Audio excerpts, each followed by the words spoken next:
Welcome, everybody. Enjoy the ice cream conference, Carillon Car Club here. Thank you for all coming here tonight. This is one of our series of having veterans come and tell their stories here. We've got amazing veterans here in our community, and each one of the men and women here have certainly served our country well, and we always want to, let's give the veterans a round of applause right now.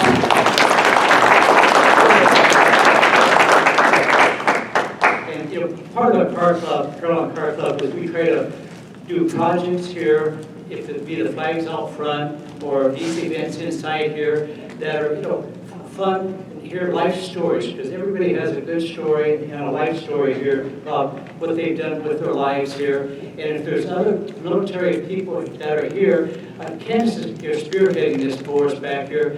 Talk to her at some time, because we're going to have, for example, Jim Dykstra is going to talk about the Coast Guard, and we're going to have all the different services represented here. So talk to her sometime. We'll have more of these coming up in the coming months here. So again, thank you for coming tonight. And just like with the flags we do out front, we want to do things that honor our veterans and that help the community out. So I'll turn it over to, I think Bob Bates is our first one.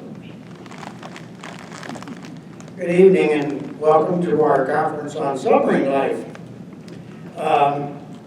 I guess I'll start out by saying my dad was a lifetime Navy. He served a total of 26 years as a naval officer. When I turned the age of 18, I had to sign up for the draft like everybody else. And I told my dad, I said, if I wait for the draft board to call me, they're probably going to pull me into the Army. I didn't want to go there. First of all, the Army doesn't have submarines. Second of all, I decided to go into the Navy and go into submarines for two big reasons. First of all, it's considered hazardous duty, so you get paid more than anybody else in the Navy. The only other group that gets paid as well as submarine sailors are the flyboys, because that's also hazardous duty, trying to land a 150-mile-an-hour aircraft on the deck of an aircraft carrier in pitching seas. That's pretty risky. But anyway, I met my dad at the recruiting station. I told him I wanted submarine school, radio school, and crypto school. He said, sign on the dotted line. Not everybody gets that opportunity, because if the draft board calls you, you'll go where they want you to go rather than where you want to go. So, at the time, I signed my name on the dotted line. My dad at the time was a commander. He swore me in. 6 years later, when I came out of the Navy, he was a captain. He swore me back out of the Navy. That's not to say he didn't swear at me in between. But my dad and I had a very good relationship. Immediately, I was sworn into the Navy. They sent me off to submarine school, which is in New London, Connecticut. It's also just down the road from Groton, Connecticut, where they build most of these submarines that you see here in front of you. There are other submarine building facilities, such as Philadelphia, Bremerton, Washington, and where? Newport News is another one, yes. And a lot of people, even though they live here in the Midwest, have no idea that just north of us, in Manitowoc, Wisconsin, they built 18 submarines for the United States Navy. Out of those 18 submarines, in World War II, 14 of them made it back home, and the others were lost in action in the Pacific. The only difference between the submarines that were built in Manitowoc, Wisconsin, versus submarines that were built in regular submarine facilities such as Groton, Connecticut. All submarines in Groton, Connecticut were stern-launched. They would build them in the factory and then slide them out when they were done down the ways into the water. They turn them around, put them on dry dock, and then finish the external construction of the submarines. The submarines that were built in Manitowoc, because they were built on a river, they were side-launched. they would slide down the way sideways and into the water, and the people on the other side that were watching this all got drenched. As the wake that the submarine made when it hit the water gave them a big shower.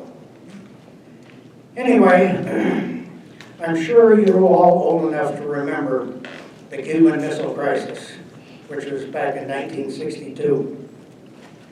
I, unfortunately, was on one of those submarines that got called to go sit off the shore of Guantanamo Bay, and if the surface ships of the United States Navy were incapable of stopping the freighters that were bringing in the Russian launchers, the missiles, the warheads, what have you, and Kennedy would have contacted us, he would have said, shoot, we probably would have blown the island of Cuba right off the face of the earth because of the new torpedoes that we were carrying. Not too many diesel boat submarines, which is what I was basically on in my time in the service, carried new torpedoes. Most of them were just conventional torpedoes, either sound-guided, wire-guided, and they would be shot out of the tube with high-pressure water rather than air. There's a reason for that. You fire a torpedo out of the tube with air, all those bubbles go to the surface and the enemy knows exactly where you're at, and they will try to sink you. So we have a tank on the submarine in the forward torpedo room just under the 6-4 torpedo tubes, known as a WRT tank. It's called water round torpedo. What they will do is load the torpedo into the tank or into the tube, latch the hatch, and then flood the torpedo tube with water. Once the torpedo tube is flooded with water, they will open the outer doors, and that torpedo will be fired out with impulse water. So there's no air bubbles that go to the surface whatsoever, so that the enemy can spot you. So anyway, we spent 2 weeks down there sitting off the coast of Cuba, about 400 feet below the surface, waiting for the word from Washington, D.C., either to take these ships out or return home. Fortunately, cooler heads prevailed. Nikita Khrushchev put banging his shoe on the table, and Kennedy said, turn your ships around and get them the heck out of here. And they did. They turned them around, and we ended up coming back home. But let me tell you, that was a pretty tense 2 weeks because we were about that far from WW3 if we'd actually had to fire those new torpedoes. Anyway, I spent a couple weeks down there, which was kind of nerve-wracking. But because I spent most of my time on a diesel boat, there are certain levels of hierarchy on a submarine. Where a surface ship, everybody salutes the officers, regardless of where you run into them, whether you're going down a passageway, you're in the mess hall, wherever it is, you're on deck, you always salute the officers. On a submarine, that does not hold true because you're in such a close-knit group of quarters below the surface of the water. You just say hi to the officer and that's it. You don't have to salute him or anything. But for enlisted men, it's a little bit different than it is for officers. If you're below the rating of if you're E3 or below, which is enlisted classification, 1, 2, 3, there's 3 classifications of non-rated. E1, E2, E3. E1 would be a seaman recruit, E2 would be a seaman apprentice, and E3 would be a seaman. Now there's other ratings in the surface Navy that don't necessarily pertain to the submarine Navy, such as firemen and airmen and those types of things, but they have the same basic ratings. It'd be an airman recruit, an airman apprentice, and an airman. Or you'd have an engineman or a fireman recruit, a fireman apprentice, or a fireman. And those various groups then go to the various departments on surface ships. Firemen, for instance, would end up probably being an engineman or an electrician or something of that nature. A airman would be someone that's predominantly operating off of the flight deck of an aircraft carrier. Those are the guys that stand up there at the way of the jet blast as these planes are taking off. They hook them up to the catapults. They check all the lights and landing gear and everything before the plane takes off. And then the actual airmen would be the guys who would flag the planes to take off once they salute the pilot. Coming out of the Navy, there's several groups that we could be a member of. I happen to be a member of the USSVI, as does Jim, up out in South Beloit, Wisconsin. The USSVI stands for the Submarine Veterans Incorporated. And the hat that I'm wearing is a hat that signifies that I have been qualified in submarine operations for at least 50 years. Jim is about 2 years away from being that qualified, and then he will also get a hat just like mine, certifying that he's been qualified in submarines for 50 years. Anyway, to go back to the beginning, when we checked into submarine school, you're all assigned to a bunk in the barracks and what have you, and then you start your classes. The classes that I went to lasted for about 3 months, and it covers all aspects of submarine operation. Diving, surfacing, torpedo firing, damage control, leaking, whatever particular hazard you could run into on the submarine. And they actually have a tank there that mimics the inside of a submarine, and they will crack open a pipe and have water spraying all over the place. And as you are a member of the damage control system, you have to be able to get over there and shut that water off or plug it somehow so that the whole submarine doesn't flood and go to the bottom. So it's pretty intense because you're standing there in your dungarees, you got a blue chambray shirt and bell-bottom pants on, and when you get out of there, you're soaking wet. You look like a drowned rat. But you manage to stop the leak wherever it may happen to be. One of the first things that they always check you for when you get into the Navy, especially submarines, is claustrophobia. I will be the first one to tell you that of, let's say, 75 guys would go into submarine school, the first thing they put you into is a hyperbaric chamber. Do you know what that is? I'm sure some of you guys do, yes. Anyway, a hyperbaric chamber is what they put divers in when they've gone so deep and they come back up too quickly that you get what's known as embolism, where you get air bubbles in your blood system and it can kill you like that. So they put you in this hyperbaric chamber. It's not a very big tank. There's probably 10 guys on one side and 10 guys on the other. They close the door and crank it shut, and they start adding pressure in there. Well, one of the things you have to do if you're going to be a submariner is relieve the pressure so that you don't blow out your eardrums. So they always tell you, put your tongue on the roof of your mouth, hold your nose, and blow. And that relieves the pressure that builds up on your eardrums. And as you're going higher and higher in this pressure, it gets very warm in there because air that's being compressed gets very warm. If you ever worked in a mechanic's garage someplace and you see an air compressor running back in a corner someplace that supplies the air for all their air tools, you put your hand on the side of that tank, it's pretty hot. So you stay at that pressure, which is equivalent to about 125 feet below the surface of the water. You stay at that pressure for about 20 minutes to a half hour. Now that everybody is at that level, if you can't, as the pressure's going up, guys say, I can't equalize, then it will stop the pressure, brought the pressure back down, open the door, and you're out of submarines. You don't get another chance. It's a one-shot deal.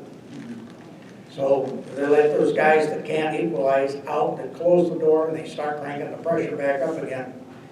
And if you can withstand that pressure for about a half hour, then they start releasing the pressure slowly but surely.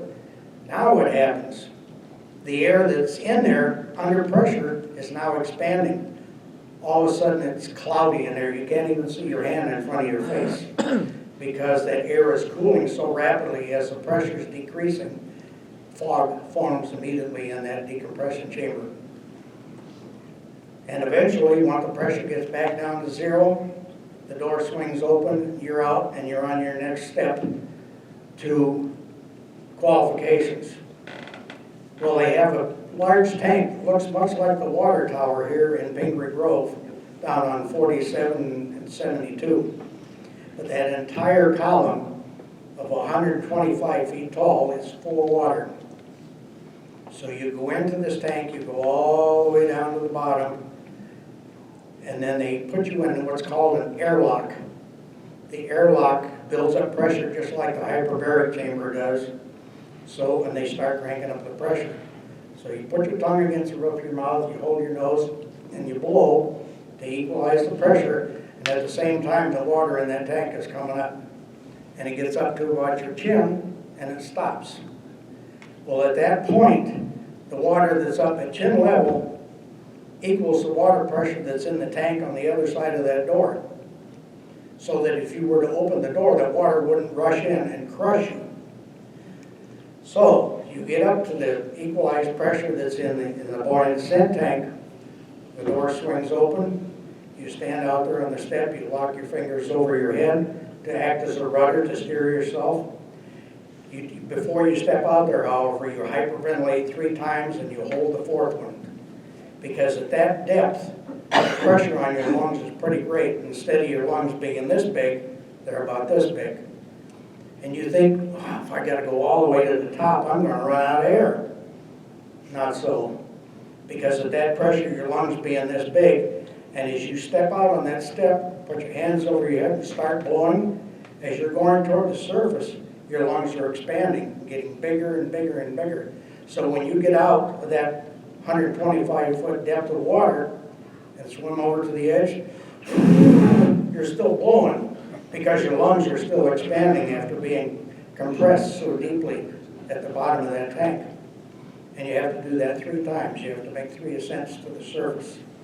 And then every 2 years, once you are qualified in submarines, you have to go back and you have to do that again, 3 more ascents in that tank. So I did a total of 3 times. I'm not sure how many times Jim did it, but he's been in a lot longer than I was. But that's just part of the things that you have to go through when you go through submarine school. You learn about the diving planes, the tail planes, the fuel oil storage on the submarine, the lubricating oil storage on the submarine, the ballast tanks, how they function, what kind of operations you have to go through if, for instance, you get depth charged. One of the things you want to do if you're down deep and you get depth charged by the Navy or whoever it is that's up there dropping bombs or depth charges on you, you want to leave the vents on the tank open. Because if the depth charges go off underneath you and blow that explosion power up into the depth tank, into the ballast tanks, you could rupture a ballast tank and you would not be able to close that vent valve and get to the surface if you have to get up in a hurry. So these are all the rudimentary things that they teach you about life aboard a submarine. The other thing about being an enlisted person versus an officer, the officers have their own quarters up in the forward battery part of the submarine, which is right about here in the submarine. This portion is the forward torpedo tube room. This is the forward battery. You have the control room about here, which is where the radio room was where I worked. Then you have the after battery compartment. You have the engine rooms back here, maneuvering, and then the after torpedo room. So there are several compartments, and you've got to be able to know every valve and every function of those valves in every compartment to qualify. You get manuals that are handed to you when you go aboard a submarine to do your qualifications that specify the trim and drain system, the air system, the hydraulic systems. All of these various systems are outlined in this book, and you have to memorize every one of those. And then you go before an officer and a review board, and he tests you on every one of those systems to make sure that you know what you're doing. Because if you're a radioman, which is what I was, and my basic operation was in the control room, the radio room was a part of the control room in the center of the submarine. even if I were in the forward torpedo room, I have to know how to fire a torpedo. Or I have to know how to pump a ballast tank down, or I need to know how to flood a torpedo tube from the WRT tank. Every one of those things you get tested on. So to go through the entire qualification program, at least on the old diesel boats, which is I was predominantly on, it takes you almost a year to do that. Some guys can do it a little faster, some guys do it a little bit slower, but you have to know every valve location and what its function is in each compartment as you go through the submarine. Because you may be sleeping in the forward torpedo room, and all of a sudden you may get depth charged, or you may get hit, and all of a sudden that department is beginning to flood. You got to know what to do in that department to keep the rest of the submarine from flooding. The first thing you do if you're hitting the forward torpedo room or running around the boat is you slam the bulkhead door and crank it shut. And that contains the water just within that compartment, rather than letting it go to have the succeeding compartments throughout the submarine. The first submarine that I happened to qualify on was the USS Darter. It was pretty much similar to the Nautilus. The only big difference between the Nautilus and the Darter that I was on, the Nautilus had a nuclear reactor. The Darter had 3 diesel engines. Other than that, the submarines were pretty much identical. And the older submarines, say World War II vintage and beyond, they had bow planes that folded up, which is what these are right here on the side of the submarine. Those fold up against the side as you run away on the surface. Those are up against the side of the submarine so they don't drag in the water, because that just slows you down. But as you get ready to dive, the bow planes fold down, and they tip down and they tip up so that you can steer the ship underwater. The Darter, unlike the older submarines, had a helm station and 2 plane stations. It's just like the yoke on an airplane. If you're going to want to go right, you turn the yoke right. If you want to go left, you turn the yoke left. The guy on the plane station, which is right next to the helm, and the guy right next to him, the guy right in the middle, operates the bow planes, which either tips the bow planes down or tips them up.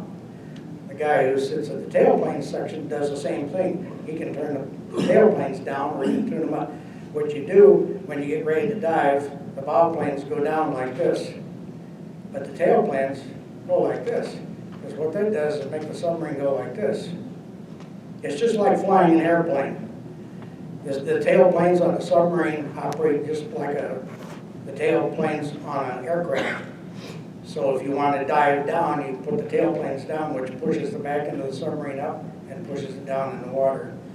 There was one submarine that came out that was a nuke submarine that they tried this on.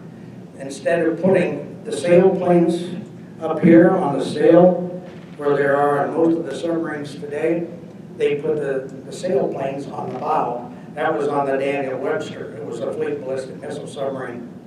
And they thought by putting the planes on the bow, they could pull the nose of the submarine down faster. But they found out it wasn't as efficient as they thought it was going to be. So they put the planes back, put it back in the yard, and put the planes back up on the sail. And that's where all submarines have their planes now, is up on the sail. They're called Fairwater. They're called Fairwater planes, yes. And stern planes are the ones in the back. Right. And the newer submarines all have at least a 7-bladed propeller on the back. We call it a screw, but that's what it's called in the Navy. It's a screw, but it's actually a propeller. And it's supposed to be non-cavitating. As the propeller turns through the water, it stirs up bubbles. And when you stir up the bubbles, an enemy ship looking for you is listening for those bubbles. So you don't want those. You want this thing to operate as quietly as you can. So they put a non-cavitating screw on the back of most of the new modern submarines. Where the Darter and the Trumpetfish, which were the 2 submarines, main submarines that I was on, just had regular 4-bladed screws in the back. And if you were traveling underwater, you'd have to turn your screws slow enough that they didn't cavitate so that the enemy could hear you. So there's a lot of intricate things that a lot of people don't know about when it comes to submarines. as far as being quiet. Also, the other thing that keeps a submarine quiet, most of the machinery that's mounted on the deck in the submarine is on big rubber shock absorbers. And those rubber shock absorbers absorb most of the sound from a diesel engine that's running or a motor generator set that's running or what have you. And it helps keep the noise down on the submarine. Most of the newer submarines are coated with a rubber paint on the outside of the hull, so that if you're submerged and the enemy's looking for you, what's the first thing he's going to do? He's going to ping his sonar. A sonar operates by shooting a signal out there, having it bounce off an object and return back. That's how the enemy finds you. By putting this rubber coating on the submarine now, they shoot out a signal, and it just gets absorbed by the rubber material on the outside of the submarine. So it doesn't reflect a ping from the sonar. Let's see, what else can I tell you? Oh, the other thing, being on the old diesel boats, a lot of these boats were manufactured during World War II. There was a tremendous number of boats that were built to support World War II, and ultimately they were used in Korea and they were used in Vietnam to do spy operations. Well, many times you've got so many guys on a submarine that you don't have your own individual bunk. You do what's known as hot bunking. Because I was rated when I went aboard a submarine, I had my own bunk. Guess where it was? It was on top of a torpedo in the forward torpedo room. And it was a nuke torpedo to begin with. But there's guys who are non-rated like E1, 2, or 3 who are on a submarine. They don't have their own bunk. So a guy may be in this bunk and then he gets up to go eat chow and then goes on watch. Well, when the guy that's on watch comes off, then he goes and jumps in that same bunk. And a lot of times the sheets are still warm when the guy gets into the bunk from the guy that got out. And because there was a shortage of fresh water on a diesel boat submarine, you're only allowed, it's going to gross out a lot of people, you're only allowed one shower a week. Because the fresh water was just not that abundant on a diesel boat submarine like they are in the new submarines now. They reckon fresh water continuously. So you can go take 2 or 3 or 4 showers a week if you want. But they try to limit that. Anyway, if you'd like me to explain some of the compartments in the submarine, I can do that. I think Frank's got a slide up here that I could show you. That's that outline that we did the other day.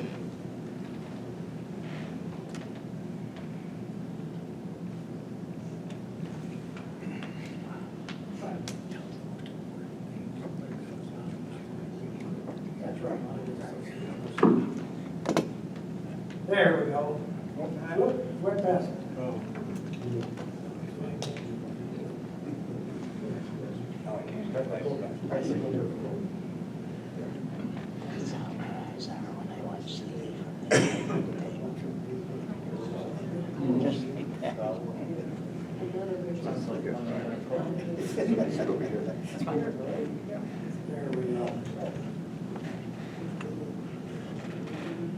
Okay, if you notice up on the bow of the submarine, which is that top picture up there, you'll notice the torpedo tubes, which are just behind the bow of the submarine. Directly below the torpedo tubes is the sonar pod, which is what the submarine uses to detect other ships in the area. And most of the time, because the submarine is supposed to be quiet, it's what's known as passive sonar. In other words, they just listen. They don't send out a ping. Directly behind the torpedo tubes, you'll see the torpedoes sitting on a rack. Directly below that, you'll see the WRT tank. That's the tank that contains the water that floods the torpedo tubes and eventually pushes the torpedo out of the tube without bubbles. The next compartment back is the forward battery. This is what we call officers' country. This is where the officers and the chiefs reside. Directly below the forward battery is the actual battery compartment itself. There's 252 dry cells down, or wet cells down there that weigh approximately 1,800 pounds apiece. And there's 252 of them in there. They can either be connected in series or parallel, depending on whether you need endurance or you need speed. For endurance, you connect them in series. For speed, you connect them in parallel, so you get twice the current out of the batteries that you would if they're connected in series. It depends on the speed. The gentleman asked how long do they last. Usually when you're submerged, you're only doing somewhere between 3 and 5 knots. It's not very fast, because if you go any faster than that, your batteries go down pretty quickly. Okay, directly behind the forward battery is the control room. That's where the periscopes are, the navigating tables and what have you, and the torpedo data computers and the air manifolds to control the depth of the ship. Directly below the control room, there's a tank called WRT, called negative tank. Before you dive, you flood that negative tank with water, and that helps to get you down below the surface very quickly. Once you get down to the depth that you want to cruise at, then you blow the air into that tank, and it gets rid of the water in that tank, and that creates a neutral buoyancy, so the submarine stays level at that given depth. Directly behind the control room is where my radio shack was, and that's where I spent most of my time on patrol. Directly after the control room is what's known as the after battery, and Jim knows what's in the after battery because that's where the galley was, and he was a cook. So that's where he spent his time. Directly behind the galley is the after battery bunking area where all the enlisted people would bunk down. Behind that is the forward and the after engine room, and alongside the ballast tanks on either side of the submarine is where the fuel oil for all these diesel engines and the lubricating oil to lubricate the engines was stored. Directly after the after engine room is the maneuvering room. That's where the electricians would sit, and they could either series or parallel the batteries from both battery wells to get either speed or efficiency out of the batteries. Directly after the maneuvering room, of course, is the after torpedo room, and you can see the torpedo sitting there. There's usually only 4 torpedo tubes aft. Some submarines had 2, some of them had 4 aft, but most submarines were between 2 and 4. And the rest of the ballast tanks that you see going down both sides of the submarine, those are used to pull the submarine down when you're going into a dive operation. Those tanks are normally full of air, and they're called saddle tanks. The fuselage, if you want to call it that, on a submarine is basically a tube. It's round like this. And then on the outside of that tube, on both sides of the submarine, are your ballast tanks. And those you flood with water to dive. The way you flood them is you open the vent valves on the top, water comes in through the bottom, it fills up with water. Then when the tanks are full, you shut the vent valves, and the submarine levels off at the depth you want to cruise at. So that's pretty much the operation of a submarine. Like I said, most of the time, but 2 weeks that I spent down in Cuba, we were below the surface of the water waiting to see if we could get the Russian ships to stop bringing in their launchers and missiles and what have you. The rest of the time, I spent pretty much in the Mediterranean, and this picture that was taken of me here, that was in Toulon, France. We spent most of our time in the 6th Fleet chasing Russian submarines to keep them away from the land bases that were there. We had bases over the naval bases over there. We have Army bases. We have Air Force bases over there. And we just had to keep these Russian submarines away from those bases And I remember several years ago, usually back in the 60s, if you turn on the nightly news, you'd hear about all these Russian fishing trawlers that were sitting off the coast of the United States. Those were no more fishing trawlers than I'm the Easter Bunny. They were so loaded with electronic countermeasures equipment and sonar equipment and what have you. They were listening to us as we were operating in that area, and then they would report the information back to Russia. We were doing the same thing to them, however.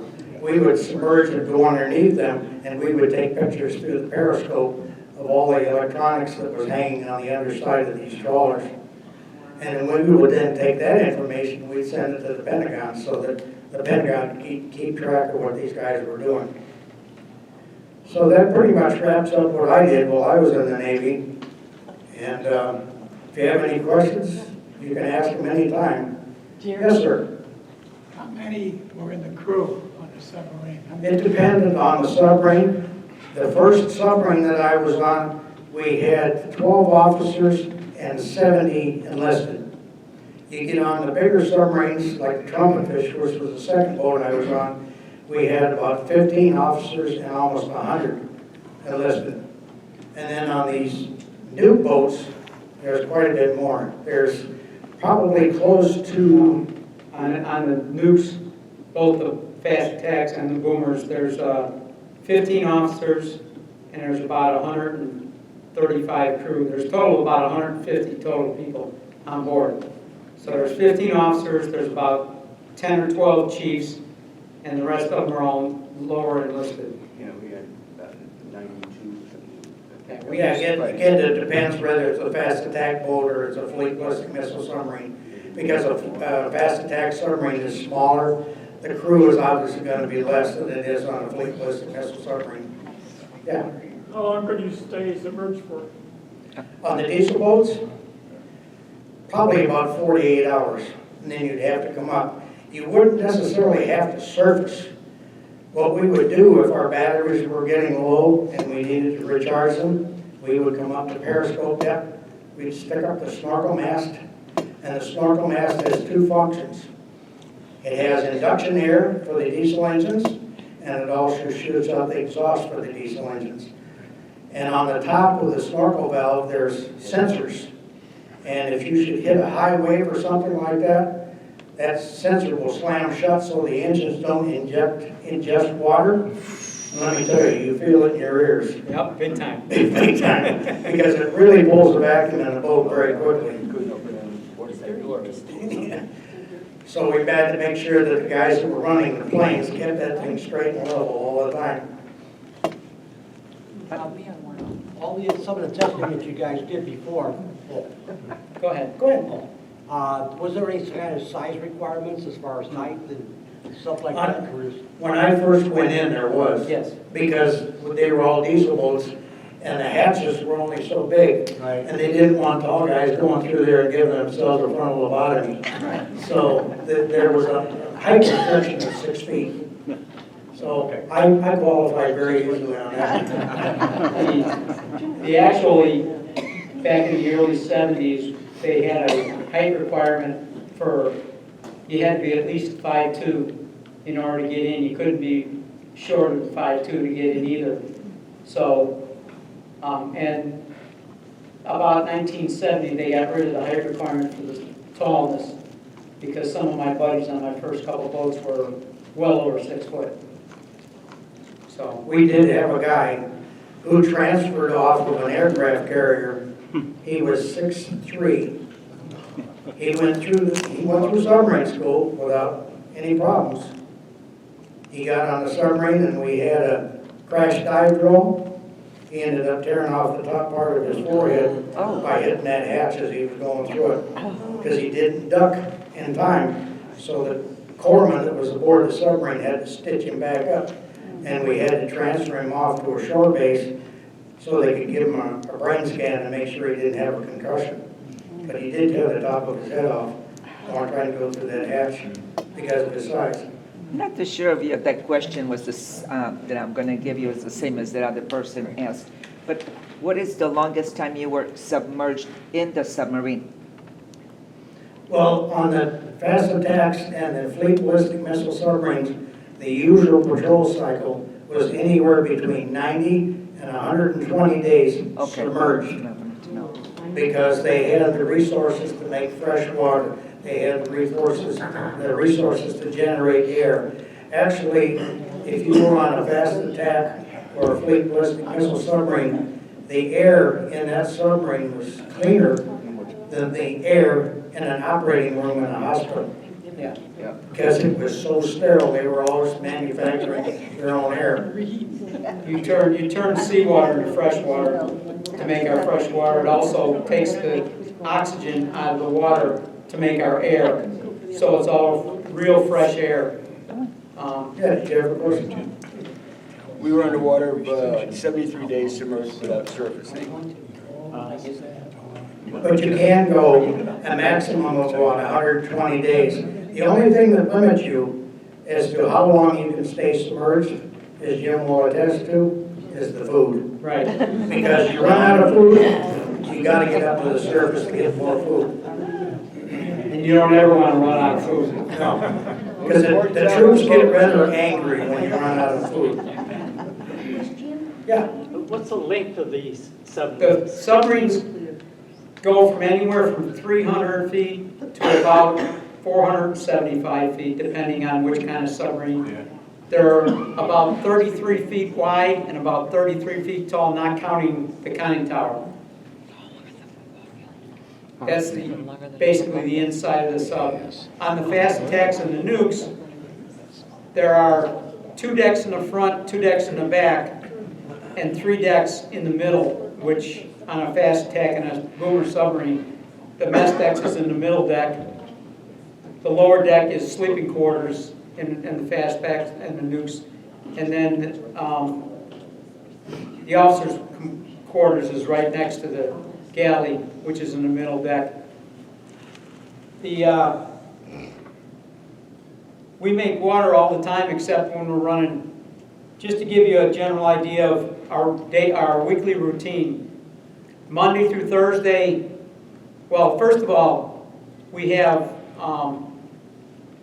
3 6-hour watches, so it's an 18-hour shift, and then they start over again, which is why we serve 4 meals a day. You serve the oncoming crew, they go up and take over the watch, then the offcoming crew comes down and eats, and depending on what time of day it is, goes to bed. We have Monday through Thursday from about 8 o'clock in the morning till about 11 to 11:30, we have drills every day. Flooding drills, fire drills, nuclear drills, you name it. We have reactor scrambles. that's nuke drills, reactor scrambles. And then on Friday mornings, we have field day, which is basically cleaning the ship. So the people that come off the mid-watch don't get much sleep the first half of their shift. So the second half is when they try and get to sleep. But then a lot of times the afternoons are taken up by departments having training and stuff like that, or work that has to be done in their department. So usually the evenings and the nights are really the only time most people get much sleep. So if you get stuck with a mid-watch, You're busy. you're busy until you get off your next watch, which will be coming off at midnight, and then you'll get a good 6 hours sleep. But we serve, so, and then Saturdays and Sundays are pretty laid back. Saturday night, for instance, is always our midnight for Saturday night. The meal for midnight is always homemade pizza, which is one of the crew's favorites. We only take enough, I'll start with that, we only take enough food, fresh food, to last, milk lasts about 2 or 3 days, then we go to powdered milk. Fresh fruits and vegetables last about 4 or 5 days, because we have to turn our refrigerator into a freezer at the beginning of our patrol to carry enough meat and frozen foods So to it doesn't last perish. the whole time. Just to give you an idea, some of the special things like you never want to run out of flour, sugar, shortening, or coffee. Those Especially coffee. Those are the staples, because you need that to make anything pretty much. And we made everything from scratch. There was no store-bought bread. There was no store-bought pastries. Everything was made from scratch after about 2 days. So we made everything from scratch. Cinnamon rolls, you name it. Cookies, cakes, pies. We made our own soups. We made cream soups. We made regular soups. Everything from scratch. And one thing you don't want to do is what an operation called angles and dangles, which is a submarine is either like this or it's like this, especially when he's got pies in the oven. Or anything else in the oven. They need to tell the cooks ahead of time, because otherwise you could end up in trouble. Like what happened to me one time. They forgot to tell me, and I had turkeys in the oven, and they came flying out, and I ended up flat on my face inside the turkeys at 175 degrees. And my whole chest had second-degree burns, and I was in bed for about 4 days. And the CO got that officer to deck, and boy, he got reamed. He got written up, and he got a lot of trouble. Yes? Jim, I thought the only thing you served was sub-sandwich. Right. I have to tell you, there's two groups of people in the United States Navy that eat very, very well. One is the subsailors, and the other one are the pilots. Everybody else, their food is just kind of mediocre. But the submarine sailors and the flyboys get the best chow in the Navy. And anybody you ask will tell you I'll that. get him. How many cooks or chefs? I was getting ready to start that. There's 7 cooks on board a submarine. The fast attacks and the nukes. Basically, the cooks are 12 on, 12 off. You have 2 day cooks, so they alternate every other day. You have a night baker that works 7 days a week. You have 2 guys that work in the wardroom to take care of the officers, making their beds, feeding them. All the food comes out of the kitchen. There is no separate kitchen for the officers. They all eat the same food that we eat. It's all galley food. Yeah, it's all comes out of one place. So you have 2 guys working there. So that's 4. Then you have a night baker, which is 5.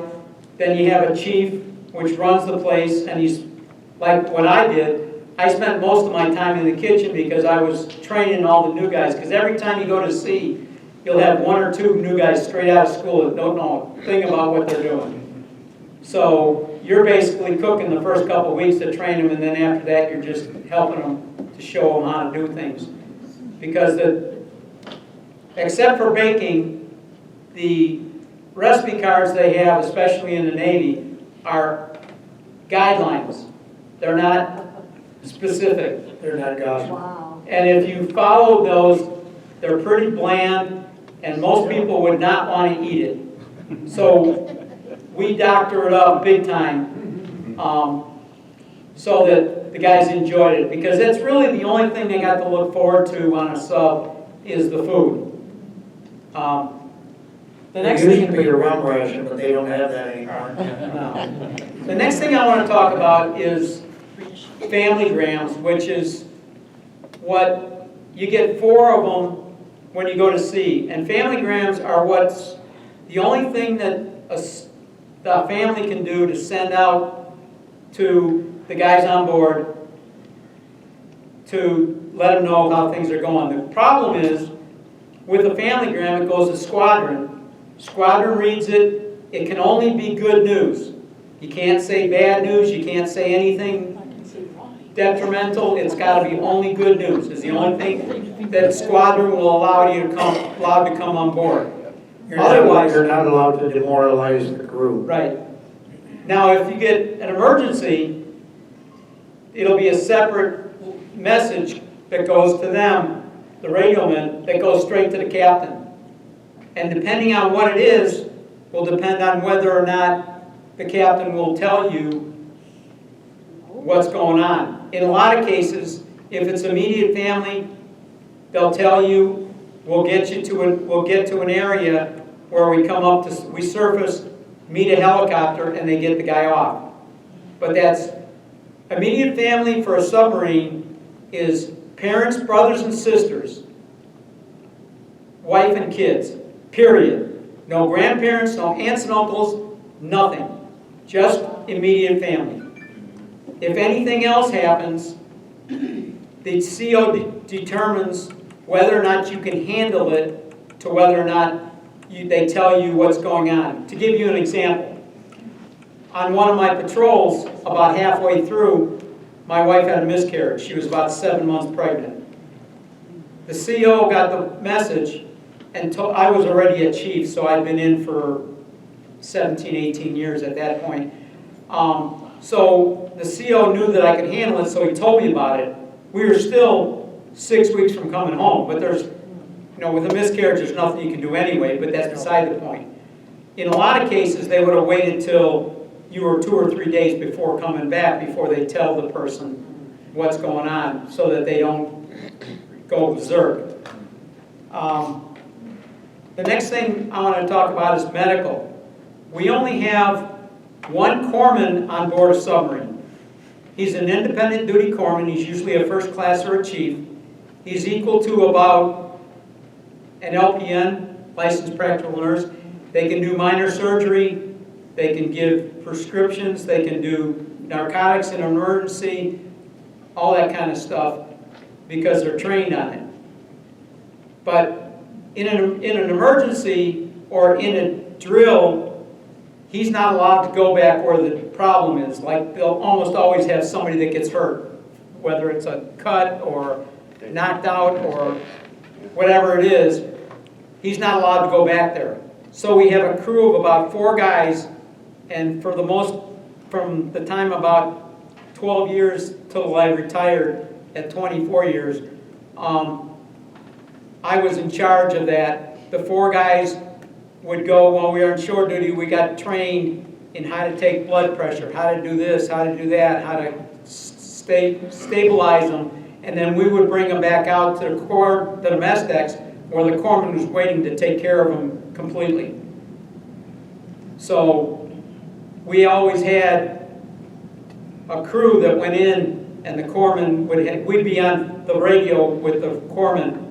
They're just a set of headphones with a thing, and you talk back and forth to him, so he could tell you what to do before you could bring him back out. Now, as far as the food goes, when we first left, we walked on 1 layer of food in all the hallways. Well, we didn't call them hallways, we called them passageways, but same thing. 1 layer of food. We figure out what a number 10 can is. It's about Coffee can. coffee. Well, no, coffee cans went in the. But about a 3-pound can, 7 Yeah. can, 3 pound. Yeah. But anyway, so that was always the food that we ate first. And on a ballistic missile submarine, with the 2 crews, we would turn over whatever food was left to the other crew as part of their beginning inventory. And we always had some leftover stuff that they got for free that we didn't use, because we always overcompensate on the way back in, so that we don't have to count it, 2, we don't run out of food, so we don't have to recount all the stuff when we're turning over to the other crew. So, Jim, you say you have 2 crews. yes. What does that mean? You got 2 crews that are on that boat at different times? Yes. The way it works is a normal rotation for a ballistic. Now, fast boats only have 1 crew. No, wait, no. That's another thing I wanted to ask. You mentioned boomers and, Ballistic missile submarines are boomers. okay, so they have missiles on them. Yes. Yeah, and Fast boats only have torpedoes. Okay, fast Or attacks. sometimes cruise missiles. Yeah, Well, cruise missiles that come out of the torpedoes, but anyway. But You you You got two crews two crews. on a boomer or ballistic missile submarine. And the average is about 110 days. You're at sea 110 days, you pull back into port, you have about 3 days to turn over to the other crew. They have 3 or 4 days to load out, to go back to sea for 110 days, and then they go back in and we take over again. So you do about 3 patrols a year, okay, on average. So I would say that I was on 2 different boomers, 3 years at a time. Each time I probably did about 15 patrols. So on the fast attack boats, I mean, that's. Fast attack, there's 1 crew. One crew. Yep. Now the big difference between a fast attack and a boomer is a fast attack will pull into foreign ports. A fast attack will go out for a month and pull back in. A fast attack will, like I said, hit foreign ports. A boomer goes out to a certain area, stays in that area, and comes back to the same place they went to, unless there's an emergency. In a couple of instances, I had to pull back into Guam, load out. We had 12 hours to load out and be back to sea. This was when they had the China was shooting missiles over Taiwan. So we were on our way to Australia. We were six hours away. They turned us around, dropped us at Guam, loaded out. 12 hours later, we were back out to sea and sit there for about 3 weeks while they were playing games on the surface. So a ballistic missile submarine is there for one reason. You're there so that your missiles can hit certain areas in case of a war. That's their main job. They've got a few torpedoes, and that's to protect them against other ships. But most of the time you're there because of the missiles. Now, fast boat, can they be anywhere from a week to 6 months? And 6 months when you're gone, you're pulling into foreign ports. You're not out to sea that whole time. They only have one crew. They only have one crew. They would go back in and they would have shore leave and that. They would get, yeah, but shore duty, or not shore duty, but when you're on shore, we only serve 3 meals a day in port instead of 4, because there's no night watch in port, so they still serve 3 meals a day. And if you're in a foreign port, you're still feeding 99% of the crew. So you're feeding like 150 guys every day, all meals, because they don't like to miss meals. A lot of times you didn't have, some places didn't have to have shore power, so you had to run the Right. generator in port, so you really didn't get a lot of liberty time, so. Yep. Yeah. But yeah, usually you get a little bit. That was the difference also between the diesel boat submarines that I was on and the ones that Jim was on. We had one crew.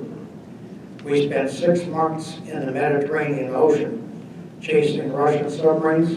We were on that submarine for a full 6 months. But we, like Jim says, we pull into port periodically because we got to reload stores. We need to pick up fuel. We need to get medical supplies, whatever we need to do. We need to pick up mail. That was important to everybody's well-being. So we pull into port, pick up mail, reload stores, get fuel, whatever we need to do, and back out we went. And we were out on patrol for a total of 6 months. Bob, could you tell me, I've always wondered this, are you, to exit and enter off a sub, are you only using it above? Yes. Yeah. Yes. Yes. You can only do it when you're on the surface. So when you're pulling into port, We're on the surface. When you're pulling into port, you're always on the surface. Depending on where you're at, I'll give you a good example. When I was stationed in Charleston, it's about 9 hours on the surface to the dive point, because you have to have 600 fathoms of water Or or more underneath you before you can dive. So when I pulled in and out of Charleston, we were on the surface 9 to 12 hours before we ever dove. And when you're on the surface, you have an officer to the deck and a watch that's up here on top, and he's basically up top watching. And you also have a first class down in control on a one of the periscopes that helps watch too. Constantly He's scanning. constantly scanning. So, a lot of times you'll have two watches, one forward, one aft. One watches forward, and one watches behind you. Right. So when you're on the surface. And when they get ready to dive, they get down, close the hatch, and then basically you over the loudspeaker, you go dive, dive, you do the, it's like an auga twice, It's and a diving class. it's like a diving bell, and then you say dive, dive again, to let everybody know that you're going down. There is an exception to that, with the exception of being on the surface when you pull into port. Now, with the U.S. Navy SEALs that are on board our submarines, we can disembark SEALs while submerged, because there's a submarine that gets attached behind the conning tower, and those SEALs can sit in there. They've got full diving equipment on, and they can get into that submarine, and we can be submerged, and that submarine will lift off of the deck and go to its rendezvous point wherever they're supposed to be going. And then they can also come back to the submarine and reattach while we're submerged. But when we go into port, we have to be on the surface.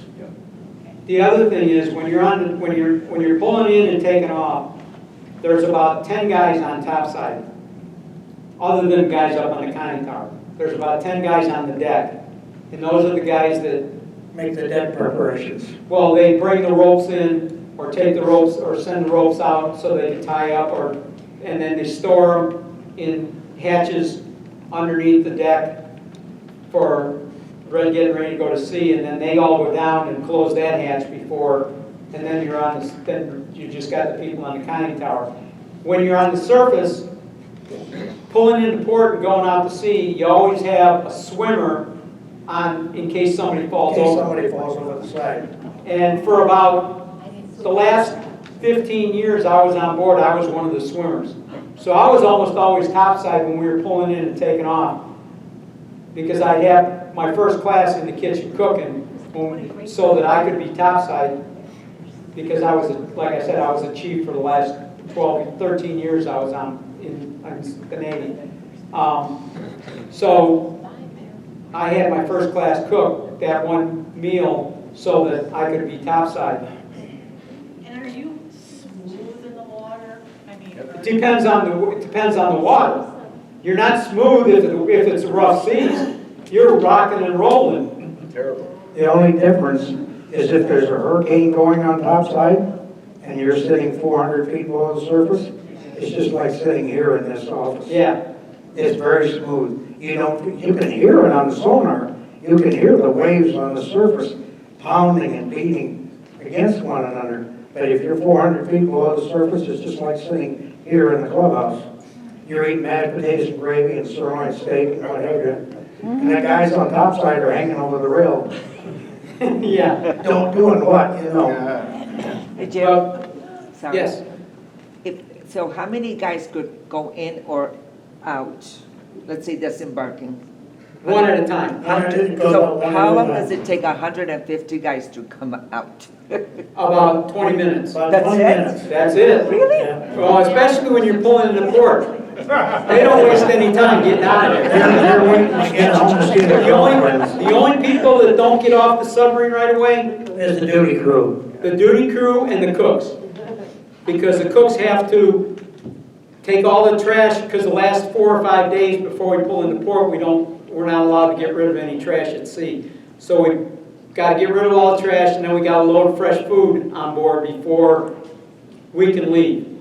So the cooks are usually there an hour and a half to 2 hours when everybody else is gone. Now, a couple things that we do on submarines that are unusual to the surface or any other part of the military is, one, we have special eggs. People look at me like, what do you mean special eggs? Our eggs can last up to 2 months, 2.5 months. What they do is, and submarines are the only ones that get them. They take the eggs and they dip them in wax to close all the pores so they don't rot quickly. and they will last up to 2 to 2.5 months, depending on where you store them. If you can store them, like on a boomer, we store them in lower level missile compartment so that it's cooler and it'll last longer. We store our potatoes down there too, in burlap bags, and our potatoes will last about 1.5 months, close to 2 months, before they start growing.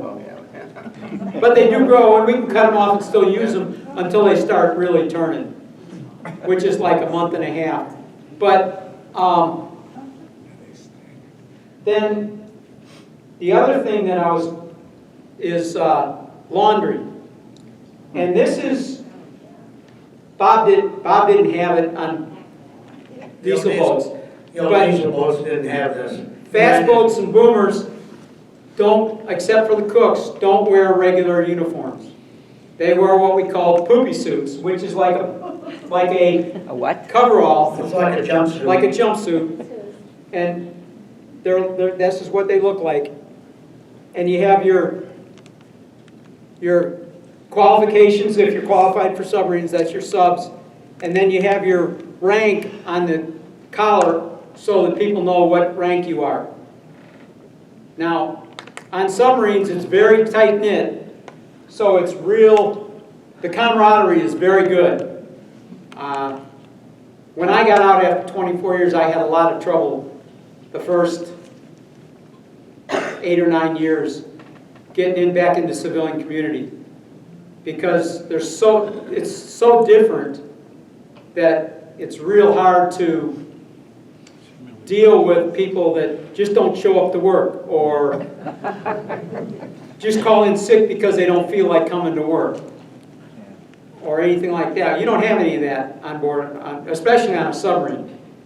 On a submarine, you don't show up for duty, you'll get yanked out of your rack and put on duty right away. Yeah, They'll pull you out of your rack. Literally. No questions asked. It'll go for any ship. well, yeah, any ships, yeah, Oh, yeah. yeah. But you're under the sea so long with so many guys that, you form. Right, you form a real bond with the whole crew. Lifetime. You know, Everybody is very close-knit on a submarine. You may not like the guy personally, but because you have to get along with him, because you're going to be out to sea for 6 months at a time with this guy, you better get along. so speaking of the reason that we wear poopy suits, is what we call them, is because of the lint. When you have regular clothes, it generates lint, and the lint affects all your machinery on board. You can ask Jim, because that's what he did. He was a machinist mate, forward machinist mate. He wasn't a new machinist mate, but he's the guy that did Had to clean the filters. he also he made the air, he made the water. That's what the forward machinist mates do. That's part of their job. So treat him nice. The two guys that you never want to get in trouble with are the cooks and the corpsmen, Right. because we can affect your life real bad. But we actually, now as far as evenings go on board a sub, we carried, when I first got on board, we carried reel-to-reel movies. And the cooks had to learn how to run them because it was done in the mess decks. Done in mess hall, yeah. So, because that's the only place big enough that people could sit and watch a movie. So cooks had to learn how to do it, because that happened to be part of our job, but it wasn't really. We just got stuck with it because it was on our mess decks. Another thing about submarines is, back when I first started, you could smoke anywhere on board, which was not very good, but we had real good scrubbers and burners, which got rid of the carbon monoxide and the smoke and that kind of stuff. Later on in my career, they were only allowed to smoke down in lower level ops compartment, which is the one space. So for most of my career, mess decks was where everybody got together, they played games, they watched movies. Drink coffee. In the evening. So we carried all kinds of, board games and card games and stuff like that. So besides watching movies, they would do that kind of stuff. So, Jim, yes, there's no windows. How do you know night, day? you know by the meal, by the meal that you're served. You know by the meal and you know by the clock. Yeah. All Navy ships have 24-hour clocks. Right. If it's 1 to 12, you're in the morning. If it's 1300 to 2400, you're in the evening. Afternoon and evening, So yeah. all ships have 24-hour clocks. But how does that play with your body, you know, when you're trying to do Your body adapts. Your body adapts. Now, another way of knowing is by the food. Because, You don't want pizza for breakfast. like for breakfast, we always had eggs to order and omelets and Pancakes. pancakes or waffles. Yep. Sometimes we would have waffles. We'd have hash browns. So we always had, and that was always breakfast. And midnight rations, Monday through, or I should say Sunday through Friday, it was leftovers plus something like beanie weenies or cold cuts, Bologna sandwiches. or we would do ravioli, which is canned ravioli, or we would do and some chili. Sometimes we would make the chili from scratch. A lot of times it was a canned chili because we carried that for midnight rations. So you would know by the food what time of day it was. Jim, how many people would you feed at a? You feed about 25 oncoming, and then, And about another 25. well, depending on what time of day it is and what day of the week it is. Monday through Thursday, you would feed 75 to 100 at lunchtime because everybody was up for drills and field day on Friday. So they stay up and eat before they go to bed. Now, on the weekends, you'd only feed the 25 coming on and maybe 30 or 40 going off instead of the 75 like you do during the week. But you always, and the other good thing about submarines is you can go back as many times as you want. There's no limit to how much food, whereas in the surface ship, you basically get one plate of food. So you can go back. You can go back? When it's through, then you can go back. Well, once everybody's through. Once everybody's fed. Yeah. But on a submarine, you can go back right away. You don't have, as soon as you're done with your food, you can go back. You don't have to wait. You can butt line then? No, you get back in the line, but you don't have to wait till everybody's done.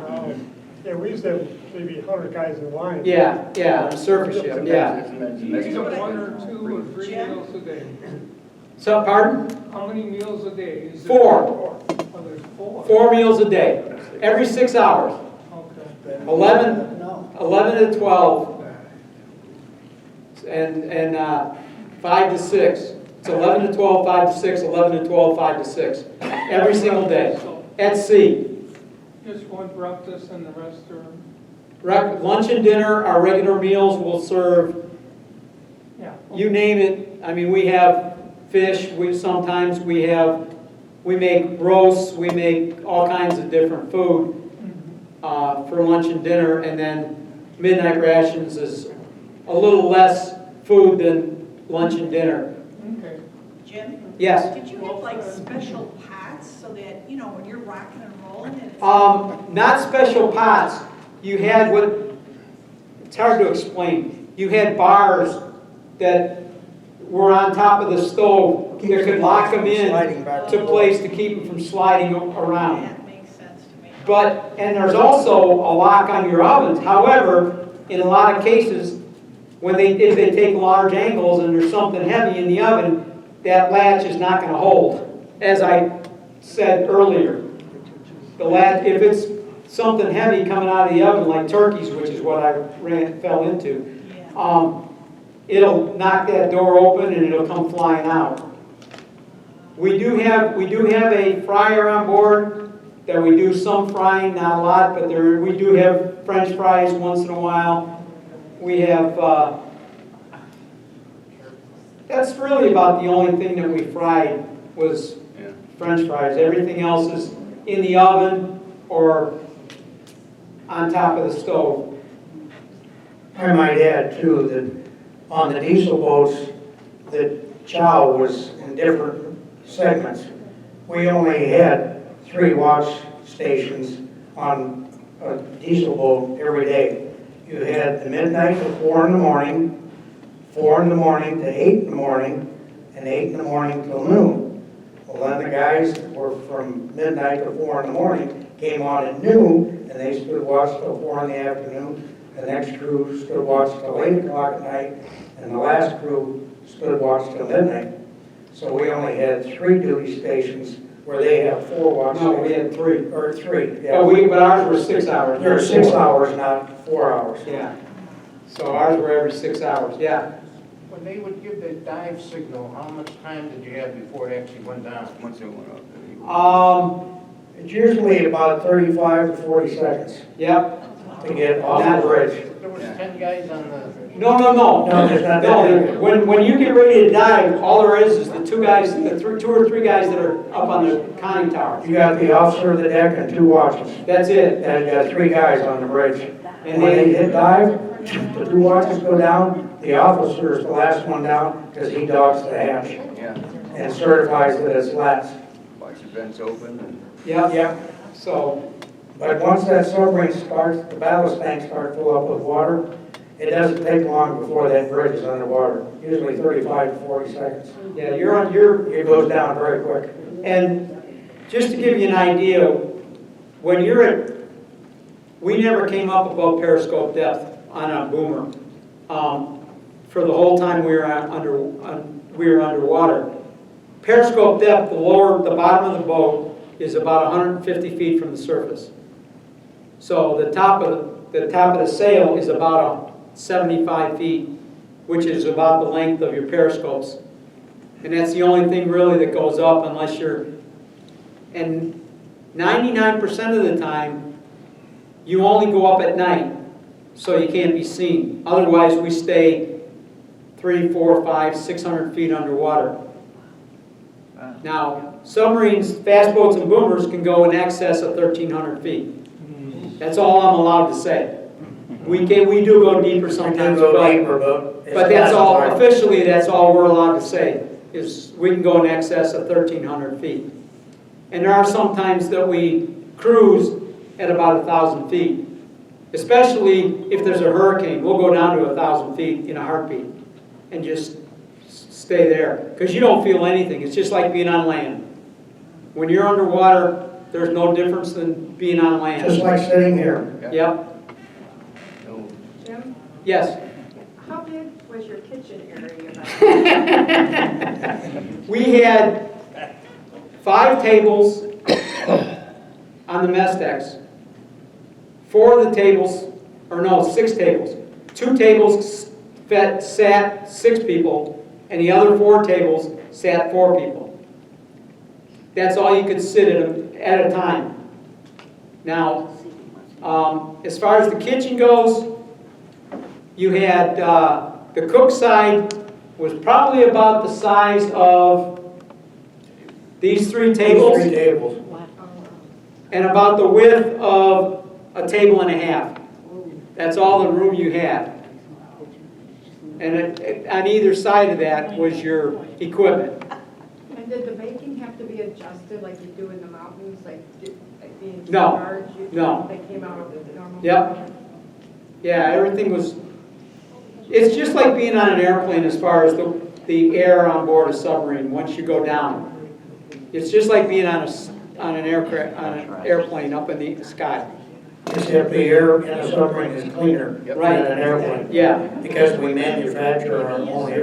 Zero and periods. Yep. Yes. Was there a chaplain aboard? No. No. We had, on Sunday mornings, we had what they call Bible study, where a bunch of guys would get together and read passages out of the Bible. But no, we did not have a chaplain on board a submarine. In the Army, you did. Yeah, well, not on a sub. Usually somebody that was a lay person that they would, because you never really needed a chaplain. Because if something was that much emergency, they would get them off. Okay. they would surface, meet a helicopter, and they would be gone. So, yes. You mentioned earlier about the trash. So when you're out for a long period of time, what does happen with the trash? We have a thing called a GDU. A TDU. TDU. Well, ours on the diesel boat was called a GDU. Oh. Stands for Garbage Disposal Unit. Yeah. It looks like a torpedo tube. Exactly. It's only about that big around. No, it's a little bigger. Well, on the diesel boats, yeah. The bag is a nylon mesh, and we have a lead weight that gets put in the bottom of that bag, and then all the trash gets put in that bag. We take a tie and seal the top of the bag, drop it down, and when that GDU gets completely filled with bags, we open that outer door, and it all goes to the bottom of the ocean. Pollution. Now, on a fast boat in Wilbur, it's a little different. We didn't put it in there as we made trash. Also, we had dry material, all the dry material got compacted into these aluminum cans that disintegrate in the ocean. And they would get compacted and they would go into the TDU also. So what we did was, usually once every couple of days, always at night, and they would wake me out of bed because it had to be a chief or an officer that would do it, and it was always me because Between midnight and 6 a.m. it was always between midnight and 6 a.m. they would get me out of bed all the time to do it. So because the officers didn't want to do it, so it was always me as the chief. So we would, what they did was TDU ops. They would open the inner door, we would load the bags first, then the cans on top of it, close the top. They would equalize the pressure, fill it with water, equalize the pressure, and then they would open the bottom hatch and drop it out the bottom. Everything was weighted down. There was a weight at the bottom, a weight at the top. That was another thing. Another thing about submarines, we never brought cardboard on board except for frozen. Everything was taken out of the cases topside, and we brought it down can by can or bag by bag. We never brought anything down in cardboard because of roaches. Because they would, once you get a roach on board, there was no way to get rid of them. You had to fumigate, and in order to fumigate, you had to close the whole ship down in port and be off of it for 3 or 4 days. And it was a big no-no. So we never brought cardboard on board except for frozen. So, yes. What happens if you need a dental work? The corpsman was qualified in minor dental work. He was trained in like fillings or teeth extractions. He also did minor surgery. He did stitches. If it was something major, then they would give him some kind of medication and put him in bed until we could get to a space where we could surface and meet a helicopter and get rid of him. But otherwise, the corpsman would do it. But you go through dental before you go out to sea every time to make sure there's nothing major. As a for instance, we had one patrol when we were in the Mediterranean. A guy had a ruptured appendix. So the corpsman actually had to do an appendectomy while we were at sea. So we cleared off of one of the tables In the mess decks. and the mess decks, and he did his surgery. We stood there with battle liners, giving him plenty of light so we could see what he was doing. And he took the guy's appendix out, stitched it back up, and put stitches in. And he went back to bed with some painkiller, and he slept it off for about 2 days. But he went right back on watch. And he went right back on watch. Wow. Oh, yeah. Yes. What about large aquatic animals like whales? What about him? What about it? I mean, They hear us coming, so they get out of the way. do they ever bump into the? When you're standing, because I was in what was known as the critical rating, there was a shortage of radiomen, which is what I was, and there was a shortage of sonarmen in the submarine service. Well, occasionally, we wouldn't have enough sonarmen to stand a sonar watch. So I'd get off radio watch and I'd go into the sonar shack and and I stand a sonar watch. It's amazing what you can hear on a sonar. You could hear shrimp on the bottom clicking. Oh, yeah. You could hear dolphins. You could hear whales. And you could hear them way off in the distance. But they could damage. No. Oh, they can sense when you're in the area and they stay away from you. Besides, our hulls are about 9 inches thick. 9 inches thick. There's no way that they can hurt your submarine. Oh, okay, didn't know that. And it's solid steel. Yeah. And they're, just to give you an idea, they're all black on top. The bottoms of them are all red. Always, that's the way they're always made. Why red? For rust. For rust. It's a rust inhibitor paint is what it, you ever hear of red lead? Red lead is what they used to paint gutters and stuff with so that they wouldn't rust. That's what they used to paint the underside of the submarine. It prevents rust. Put those at the zinc anodes, you know. And the only time you do the bottom is when you pull into dry dock and when you're out of water completely.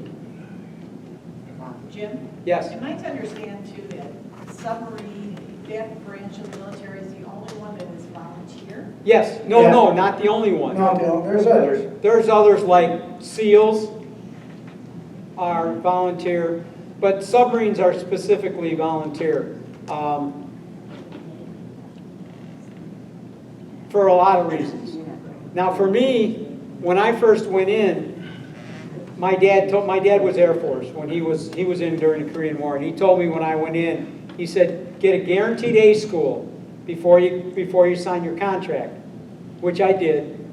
And then while I was in A school, they came out and talked to us about subs, and the thing that got me involved in it to start with was the money, because like he was saying, you get hazardous duty pay. Well, he didn't tell you that you also get what they call sub pay. Submarine pay, which is specifically for submarines only. And that's like $300 a month extra. Wow. Now, hazardous duty pay is about $150 a month extra. So that's $450 extra. And then when the guys in the surface Navy never see. Right. The only thing they see is sea pay, which we also get. Yeah. So we get sea pay, sub pay, and hazardous duty pay. So we get 3 extra pays. And if you guarantee you're going back to if you go to shore duty, if you guarantee you're going back to a submarine after you're done with shore duty, you can keep your sub pay while you're on shore duty. Yep. The whole time you're on shore duty, you can keep that extra $300 a month. If you guarantee them you're going to go back to a sub when you're done. Yes? Tell them that hazardous pays because during the Second World War, we lost 46 boats, full crew. Yeah. That's why they got paid that much. Right. During World War II, we lost 46 submarines. And their crews. And their crews. The Germans lost 800 submarines. Yeah. 800. So we showed An them. average of 40 to 50 men per submarine. Right. That's why they got, it's a voluntary thing that you do voluntarily. The other thing It's not a good place to be. Right. The other thing that you gotta, the reason that we get so close to each other is because the only thing that you can get the reason we get so close to each other is one guy can turn a valve the wrong way and kill the whole crew. Yep. That's all it takes. That's why we learn to do everybody else's job. But it only takes one guy to get pissed off. Screw up and you just sunk the whole sub. Yep, you just sunk the whole sub. Now, as far as the 2 subs that were sunk that had nothing to do with the Had nothing to do with the training of the crew. the training of the crew was The thresher went down because there was a bad weld job on one of the internal pipings. Machinery space. And when Machinery that- space. Machinery space, and when that pipe ruptured, it shorted out all the electronics on the submarine, and without electronics, you can't go you anywhere can't except go down. anywhere. Now, And it got so deep that the pressure got so great it exploded. that it imploded. Imploded, yeah. Imploded because of the great pressure. Now, after that happened, they did what they call surf-safe welds. And they were all special welds after that to make sure that it would never happen again. And all submarines beyond that point they instituted a emergency blow system which was now known as subsafe. And the old submarines, the old diesel boats, their air pressure was only rated at 3,000 psi. The new nukes, be they fast attack or fleet ballistic missile submarines, are 4,500 pound below. Yep. So if you get a problem, that subsafe valve blows, all those vents on the top of those tanks slam shut, and that submarine comes out of the water like a porpoise. It may come up upside down or sideways, but it's at least coming to the surface so that you can survive. Yep. And the other thing, when you're on the surface, going out or coming in, it's a good omen if there's porpoises sliding off the front end of the boat, and it happens a lot. They follow you in. They use it as almost like a slide, and they roll their bodies off the front edge of the boat when you're on the surface. They ride the bow wakes. Yeah. Right. Well, they actually slide off the boat. Slide off the boat too, yeah. But they do, it's considered a good omen if you get, because you don't always get dolphins or porpoises, but in a lot of cases you do. And it's considered a good omen if you get them. Anybody got any other questions? Anybody got any other questions? Let's go back to the money thing. Okay. Did all the sailors get paid on ship? What do you mean? Did you get paid on board every month? Yes. No, On well, you didn't get paid. Your family got paid. Oh, okay. The money went into an account that you're, like for instance, if you're married, your wife would get. And the other thing about submarines is you have to have a will before you start. Okay. Not like most other places aren't required. On the submarines, it's required. You have to have a will before you leave to go out the first time. And then you adjust it as you get kids or stuff like that. You have to adjust your will. Because the money's always goes to the family while you're out so they can take care of what's going on. Okay. Because they're basically a single parent for especially on boomers. For the 110 days you're out to sea each time, they're single parents. There's no communication at all. No phones, no mail, no emails, no nothing. You get those 4 familygrams, which are one way coming in, and that's it.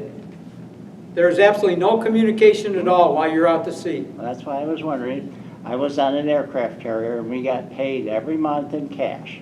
Yeah. Even though we were at sea, and we'd never get to port for another 30 days. Right, but But we on a got paid submarine, it all cash. goes to your family. You don't get it. Okay. You don't get to see any of it. Yeah. And 90% of it's gone when you pull back in. That's right. Most of us. And if you're single, it goes into an account, so that when you get back into shore, you see the paymaster and he gives you it all in one lump sum, so it's about that thick. Yeah. Okay. Just curious. When you were playing poker, no one else was shooting those guys. They play with poker chips. We play with poker chips. Oh, they did. Yeah, And then they keep track of it on a piece of paper, and you pay when you pull back in the port. Oh, jeez. Yeah. Yeah. On a submarine, we were only allowed to lose $150. The COs would not let us go below that. That was it. We were not allowed to lose more than $150 at any cruise. Oh, okay. You ever hear anything about the Scorpion? You know much about it when it went down in 67? I knew about it, and we knew why it went down, which we told you. Yeah, I went out looking for it. Oh, I but don't know if you know anything more about it. no. So, anybody got any other questions? Let's give them a round of applause